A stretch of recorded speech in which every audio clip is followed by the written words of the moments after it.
Hello mga guys! Sa ating video ngayon ay gagawa tayo ng mocha custard cake. At ito talaga ay pwede nating pagkakitaan kaya tara na. Mag-caramelize tayo dito ng asukal sa ating mga hulmahan. Lagyan natin ito ng mga 1 tablespoon. At gumamit ako dito ng dalawang sizes ng hulmahan natin. Ito ay 6 at 4.5 ounce. At pagkatapos isit aside lang muna. At gawa muna tayo ng flan mixture. Meron ako dito 10 piraso ng egg yolk.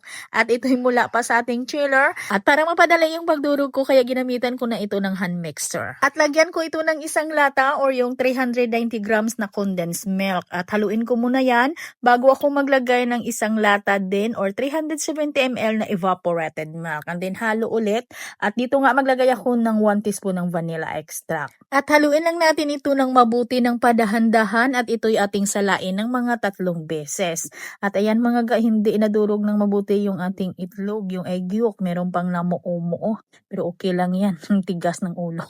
At ilagay na natin yung ating flan mixture dito sa ating mga hulmahan. Ilagay natin ito ng mga nasa 1/4 lang dito sa ating hulmahan yung ating flan mixture. Pagkatapos ay isit aside muna. Gagawa naman tayo ng cake batter mixture. So dito meron akong 5 pirasong egg yolk. Lagyan ng half teaspoon ng iodized salt. Lagyan ko ito ng 1 teaspoon ng vanilla extract. At 1/4 cup plus 1 tablespoon na white sugar. Maglagay ng 1 stick Nescafe powder at 2 tablespoon na cocoa powder. Ang gagamitin lang natin dito na cocoa powder, yung high quality lang ha, para masarap. Lagyan ng half cup ng mantika at half cup evaporated milk. And then haluin ng mabuti para matunaw yung mga dry ingredients natin. Saka na tayo maglagay ng 1 in 1 half cup na cake flour at 3/4 tablespoon na baking powder. At haluin lang ito ng mabuti para kuminis yung mixture natin. Pagkatapos ay isit aside muna. So dito naman tayo sa ating mirang. So dito meron akong 5 piraso ng egg whites at mula din ito sa large na itlog.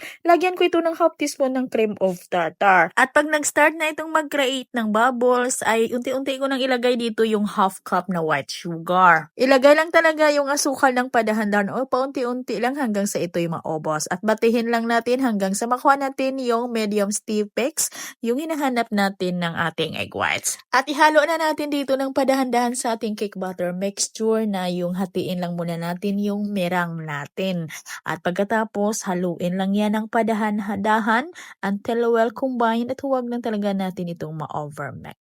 At ilagay natin ito agad dito sa ibabaw ng ating mga flan mixture. At sa puntong ito, kailangan ay nakapag-preheat na tayo ng ating oven ha. Dahil isa lang natin ito agad. Bago yan, maglagay tayo dito ng mainit na tubig dito sa ating mga hulmahan na pinagpatungan ng ating mga mixture. At lutuin natin ito sa may preheated oven 160 degrees Celsius at naluto ko ito sa loob ng 40 minutes. At ito na nga mga ga, ito pinalamig ko muna ng kunti bago ko ito tinanggal. At wala na tayo dito masyadong video ha kasi ay nalubat na po tayo. At hanggang dito lang yung ating video. Sana po ay may natutunan naman kayo na pwede talaga natin itong pagkakitaan. Hanggang dito lang, maraming salamat at bye-bye.